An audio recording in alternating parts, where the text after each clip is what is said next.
কেউ হাতে দেবেন না ভাই। বিসমিল্লাহির রহমানির রহিম। আমার অত্যন্ত প্রিয় সহকর্মী, এই এলাকার জাতীয়তাবাদী ছাত্র দল এবং স্বেচ্ছাসেবক দলের অন্যতম নেতা রাকিব রায়হান আজকের এই দিনে 2015 সাল 5 জানুয়ারি এই রাস্তায় সেই সময় গণতন্ত্র এবং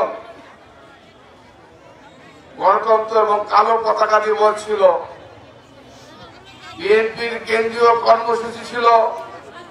এই কর্মসূচিতে অংশগ্রহণ করার জন্য রাকিব রায়হান তারা যখন মিছিল নিয়ে এই ক্যাবেলিয়া থেকে নাটোরে আমাদের বিএনপির অফিসে যখন যাচ্ছিল, এই মিছিলের শুরুর সঙ্গে সঙ্গে তৎকালীন অবৈধ সরকারের অবৈধ এমপি, যার নাম মুখে উচ্চারণ করে আমার মুখটাকে অপবিত্র করতে চাই না, সেই অবৈধ ভোটারবিহীন এমপির নির্দেশে সেদিন রাকিব রায়হানকে নৃশংসভাবে এই তেবাড়িয়ার এই রাজপথে হত্যা করে এই তেবাড়িয়ার রাস্তা রক্তে রঞ্জিত করা হয়েছে। আজকের এই অনুষ্ঠানের সভাপতি আমার স্নেহস্পদ ছাত্র দলের সভাপতি কামরুল, এখানে উপস্থিত ছাত্র দলের সেক্রেটারি আমাদের সৃজন এবং স্বেচ্ছাসেবক দলের আর এক কর্মী মারা গেছে, স্বেচ্ছাসেবক দলের সভাপতি আসাদ, স্বেচ্ছাসেবক দলের সেক্রেটারি রাসেল রনি, এখানে উপস্থিত জেলা বিএনপির আমাদের নেতা বাচ্চু ভাই, এখানে উপস্থিত জেলা বিএনপির নেতা কাজী শাহ আলম, এখানে উপস্থিত রহিম নওয়াজ, দেওয়ান শাহিন সহ মঞ্চ, এখানে উপবিষ্ট আমার এখানকার বিএনপি থানার সভাপতি আমাদের রফিকুল ইসলাম মাস্টার, সাধারণ সম্পাদক আবুল ব্যাপারী এবং এখানে উপস্থিত আমাদের সোহেল ছাত্র দলের সাবেক নেতা, আমাদের রফিক চেয়ারম্যান, কালাম চেয়ারম্যান, আমার নাসিম সাংবাদিক, আমার নাসিম খান কমিশনার, আমার জিএস সোহেল সহ মঞ্চে উপস্থিত আমার সকল নেতৃবৃন্দ, কামাল ব্যাপারী, কাজল ব্যাপারী, এই আবুল ব্যাপারী অর্থাৎ দুলাল ব্যাপারীর পরিবারের সকল সদস্যবৃন্দ এবং তার সঙ্গে যারা এই 15.5 বছর বিএনপিকে বাঁচিয়ে রেখেছেন, আমার সেই সমস্ত নেতা কর্মী তেবাড়িয়ার উপস্থিত আমার মা বোনেরা, আমার ভাইরা, আসসালামু আলাইকুম। আমার সাংবাদিক ভাইরা, প্রিয় মা বোনেরা, ভাইরা, আমি এই দীর্ঘদিন পর আজকে এই রাকিব রায়হানের মৃত্যুবরণ করার পর প্রথম একটা অনুষ্ঠান আজকে আমরা এখানে করছি। এর আগে রাকিব রায়হান মারা গেছে কত বছর? 10 বছর। এই 10 বছরে এই রাকিব রায়হানের জন্য, তার জন্য একটা মিলাদ, তার জন্য একটা আলোচনা সভা, তার জন্য একটা দোয়া, এই অনুষ্ঠান আমাদেরকে করতে দেয় না। প্রিয় ভাইয়ের আমার, মা বোনেরা, কি দুঃখের কথা, আজকে রাকিব রায়হান হচ্ছে আমাদের পরিবারের সন্তান, আমার দলের কর্মী, আমার দলের নেতা, আর ওই দলের নেতা হচ্ছে আমি হুলকুতুল তালুকদার 1 নম্বর আসামি।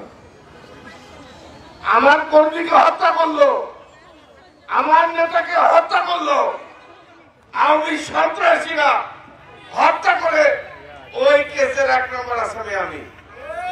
আবুল ব্যাপার আসামি, কামরুল ব্যাপার আসামি, কাজল ব্যাপার আসামি, আমার দলের দেওয়ান শাহিন আসামি, আমাদের বাবুল ব্যাপার আসামি, আমার মনে হয় এখানে মন্ত্রী যারা আছে বিএনপির সোহেল আসামি আমার দলের নেতা কর্মীদেরকে আসামি করে এবং 24 সালে যে ভোটটা হলো অবৈধ ভোট, আপনারা ভোট কেন্দ্রে যান নাই, এই ভোটের আগে আমাকে ফাঁসি দিয়ে দিবে, ফাঁসি দিবে। আরে রাকিব রায়হান হচ্ছে দলের লোক, আমার দলের লোক, আর আমার থেকে ফাঁসি। প্রিয় ভাইয়ের আমার, আমি আজকের এই অনুষ্ঠানের মাধ্যমে বলে গেলাম, উপরে আল্লাহকে সাক্ষী করে বললাম, আমাদেরকে ফাঁসি দিবেন, আমাদের জেল দিবেন। এই হত্যাকাণ্ডের বিচার এই 15.5 বছর রাকিব রায়হানের পরিবার পায় নাই। আজকে বলে গেলাম, আওয়ামী লীগের ক্ষমতায় কোনদিন আসতে পারবে না, কিন্তু আওয়ামী লীগ যে অন্যায় অবিচার করে গেছে, আজকে রাকিব রায়হানকে হত্যা করেছে। শুধু রাকিব রায়হান নয়, এই নাটোরে যতগুলো হত্যাকাণ্ড তারা করেছে, যতগুলো অন্যায় অবিচার করেছে, প্রত্যেকটি হত্যাকাণ্ডের বিচার আমরা আইনের মাধ্যমে, আদালতের মাধ্যমে, জনতার আদালতে এদেরকে বিচারের ব্যবস্থা করব। শুধু এই আওয়ামী লীগের নাটোরের নেতা নয়, এর সাথে শেখ হাসিনা সরাসরি জড়িত। আমি মনে করি এই রাকিব রায়হানের হত্যাকাণ্ডের সাথে শেখ হাসিনার নির্দেশে এই হত্যাকাণ্ড ঘটেছে। এই আন্তর্জাতিক অপরাধ ট্রাইব্যুনালে এই হত্যাকাণ্ডের সঙ্গে যারা জড়িত, শেখ হাসিনা সহ সকল যারা এই হত্যাকাণ্ডের সঙ্গে যারা জড়িত, প্রত্যেকের বিচার আমরা করবই। তাই আমি আপনাদের কাছে অনুরোধ রাখতে চাই, আমার এই পরিবারের যারা সদস্য আছে, আবুল বলেছে এর আগে এই পরিবারের সঙ্গে আমরা ছিলাম, আল্লাহ আমাদেরকে সুযোগ দিয়েছে। আমি কথা দিলাম, এই রাকিব রায়হানের পরিবার যাদের যোগ্যতা আছে চাকরি করার, যাদের যোগ্যতা আছে ব্যবসা করার, আমরা বিএনপি তাদের কর্মসংস্থান, তাদের জীবিকা নির্বাহ, তাদেরকে প্রতিষ্ঠিত করার দায়িত্ব আমরা গ্রহণ করলাম।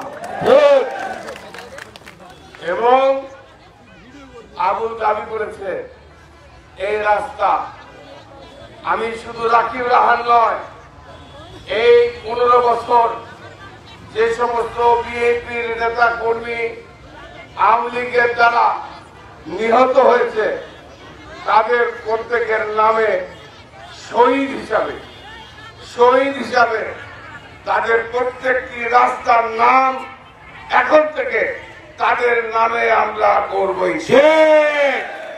তাই আমি এখানে যারা উপস্থিত আমার ভাইরা আছেন, আমি আপনাদের কাছে আমার একটাই আহ্বান, সেটা হচ্ছে যে ষড়যন্ত্রকারীরা এখনো নাকি তারা আশা করে আছে। আমি আওয়ামী লীগের দ্বারা এখানে 2-1 আমার বক্তব্য শুনছেন, আমি আপনাদেরকে মনে করিয়ে দিতে চাই, 1975 সালের 15ই আগস্ট শেখ হাসিনার বাবা, শেখ হাসিনার মা, শেখ হাসিনার পরিবারকে আমরা কোন হত্যাকাণ্ডকে কখনোই বিশ্বাস করি না, পছন্দ করি না। কিন্তু শেখ মুজিব 1971 থেকে 75 সাল পর্যন্ত যে অন্যায়, যে অবিচার করেছে, এই অন্যায় অবিচারের জন্য আওয়ামী লীগকে 21 বছর অপেক্ষা করতে হয়েছে। আমি আবারও বলে যাচ্ছি, শেখ মুজিবের মেয়ে শেখ হাসিনা গত 15.5 বছর এই রাকিব রায়হানের মতো যত বিএনপির নেতা কর্মীকে হত্যা করেছে, যত অন্যায় অবিচার করেছে, ইলিয়াস আলীর মতো অসংখ্য বিএনপির নেতা কর্মীকে গুম করেছে, এই অন্যায় অবিচার, অত্যাচার, নির্যাতন, লুটপাট, এর কারণে শেখ হাসিনা নয়, আওয়ামী লীগকে আগামী 42 বছর পরে অতএব 42 বছর পর শেখ হাসিনা যদি বেঁচে থাকে, তখন চিন্তা করা যাবে। তার আগে যারা আওয়ামী লীগ নিয়ে স্বপ্ন দেখেন, এখনো সুযোগ আছে, এখনো সুযোগ আছে। আল্লাহর কাছে তওবা করেন। ইহকাল তো গেছে, ইহকাল গেছে, পরকালের একটা সুযোগ আছে। আল্লাহর কাছে মাফে তওবা করে, কারণ ফেরাউন নমরুদের দোসর এই আওয়ামী লীগ শেখ হাসিনার দল ত্যাগ করে লা ইলাহা ইল্লাল্লাহ মুহাম্মাদুর রাসূলুল্লাহ বলে সবাই মুসলমান হয়ে আল্লাহর কাছে মাফ চান। তাও একটা সুযোগ আছে পরকালে, পরকালে অন্তত সুখের একটা আলোর ব্যবস্থা হবে ইনশাআল্লাহ। প্রিয় ভাই আমার, আপনাদের কাছে অনুরোধ, মা বোনেরা, এই 15 বছর ভোট দিতে পারেন নাই, এই 15.5 বছর দিনের ভোট রাত্রে হয়ে গেছে, ভোট ছাড়াই এমপি হয়ে গেছে। এই যে 2024 একটা ভোট হলো না, ভোট হলো না, বিএনপি তো যায়নি, আওয়ামী লীগ ভোট হলো না, একটা আছে 24 সালে, এখন 1 বছর হয় নাই। একই পার্টি, একই দল, বর্তমান যিনি ওভারডিএপি ছিল আর আপনাদের ইউনিয়নের আগে চেয়ারম্যান মন্ত্রী ছিল জানেন সরকার, ভোটে দাঁড়ালো। এখানেও কাজ ছিল নিজের দল, একই পার্টি, একই আওয়ামী লীগ করার পরেও তার দলের লোকে খারাপ, তাহলে বুঝুন এই হচ্ছে আওয়ামী লীগ। তাই আমি এই জন্য আমি সবার কাছে অনুরোধ, আল্লাহ আপনাদেরকে সুযোগ দিয়েছে, আল্লাহ আপনাদেরকে সুযোগ দিয়েছে। এই অঞ্চলের মানুষের কাছে আমার অনুরোধ থাকবে, আগামী দিনে এই ভোটের জন্য এই 15.5 বছর আপনাদেরকে অপেক্ষা করতে হয়েছে। একটা ভোট, এই যে আমার মা বোনেরা, আমার ভাইরা, বাংলাদেশের মানুষ ভোটের জন্য অপেক্ষা করে। ভোট আসলে একটা ঈদ উৎসব, চায়ের বাজার গরম হয়ে যায়, দোকানপাট গরম হয়ে যায়, মানুষ আলোচনা করে ভোট ভোট। এই যে 2008 থেকে এই 2024 সাল পর্যন্ত বাংলাদেশের মানুষ ভোট কিছু জানে না। এই যে নতুন প্রজন্ম 18 বছরের যে যুবক, এই যুবকরা কোনদিন ভোট কেন্দ্রে যেতে পারে নাই। এই যুবকরা, যুবতীরা তারা আশা করেছে ভোট কেন্দ্রে তারা ভোট দেবে তার পছন্দের প্রার্থীকে, কিন্তু তারা ভোট দিতে পারে না। ইনশাআল্লাহ আগামী দিনে আমরা চাই, বর্তমান অন্তর্বর্তীকালীন সরকারের কাছে আমাদের আহ্বান, আমি বিএনপির কর্মী হিসেবে আমাদের নেতা তারেক রহমান, আমাদের পার্টির মহাসচিব বারবার তাগিদ দিচ্ছেন, যত তাড়াতাড়ি করেন নির্বাচন দেন, কারণ দেশে আইন শৃঙ্খলার মারাত্মক খারাপ অবস্থা। এই যে নাটোরের প্রশাসন আছে, পুলিশ আছে, আপনারা জানেন এই যে ক্যামেরিয়ার মোড়ে সন্ধ্যার পরে ছিনতাই হচ্ছে। এই স্টেশন এলাকায় মেয়েরা, বোনেরা, মায়েরা যখন রিক্সা চলে যায়, ছিনতাইকারীরা মোটরসাইকেল এসে আমার মা বোনদের ব্যাগ ছিনিয়ে নিয়ে যাচ্ছে। কোন ব্যবসায়ী টাকা নিয়ে রাস্তা দিয়ে যাতায়াত করতে পারে না। আইন শৃঙ্খলার মারাত্মক ভাবে অবনতি ঘটেছে। আজকে খুন খারাপি বেড়ে গেছে, সকল ক্ষেত্রে সরকার ব্যর্থ। আমি আহ্বান জানাতে চাই, যতক্ষণ পর্যন্ত নির্বাচিত সরকার ক্ষমতা না আসবে ততক্ষণ পর্যন্ত দেশের অবস্থা স্বাভাবিক অবস্থা ফেরত আসবে না। তাই আমরা বলতে চাই, যত তাড়াতাড়ি, যত শীঘ্রই, আমাদের নির্বাচন কমিশনার বলেছে আগামী জুন মাসের মধ্যে ভোটার লিস্ট হয়ে যাবে। আগামী জুন মাসের মধ্যে তাদের যে দায়িত্ব পেয়েছে সে দায়িত্ব তারা শেষ করবে। আমরা চাই প্রয়োজন হলে আগামী জুন মাসের মধ্যে বাংলাদেশে জাতীয় নির্বাচন ঘোষণা করে বাংলাদেশের মানুষকে ভোট দেওয়ার সুযোগ করে দিয়ে জনপ্রতিনিধি সরকার, একটা জবাবদেহিমূলক সরকার, যারা দেশকে শাসন করতে পারবে, দেশের আইন শৃঙ্খলা কন্ট্রোল করতে পারবে, দেশের সমস্ত আইন কানুনকে নিয়ন্ত্রণ করতে পারবে। এই জন্য আমরা চাই যত শীঘ্রই হোক নির্বাচন ঘোষণা করে নির্বাচিত সরকারের একটা ক্ষমতা হস্তগত করে ওনারা বিদায় নেবেন, এটাই হচ্ছে তাদের আহ্বান। পরিশেষে ভাই আমার আজান হবে।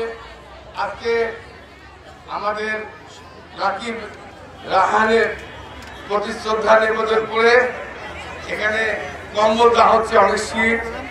আমার মা বোনদেরকে আপনারা দোয়া করবেন, রাকিব রাহানের জন্য দোয়া করবেন। আমাদের নেত্রী খালেদা জিয়ার জন্য, উনি লন্ডনে যাচ্ছেন চিকিৎসার জন্য আগামীকালকে, তার জন্য দোয়া করবেন। আমাদের নেতা তারেক রহমানের জন্য দোয়া করবেন, উনি অসুস্থ।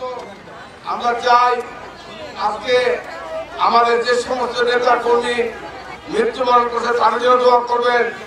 আর যে সমস্ত নেতা যেখানে কাজল, মাহমুদ, সুমন, রিপন, সোহান, খাজা, বাবু, জাহিদা, আকরাম, সাহিদা, মনি, মজিদ, রাজন, রিপু, রানটু, আমিন, এরতাজ, সিরাজ, অনেক শরীফুল, নজরুল, সবাই আওয়ামী লীগের অত্যাচারে তারা আহত হয়েছে।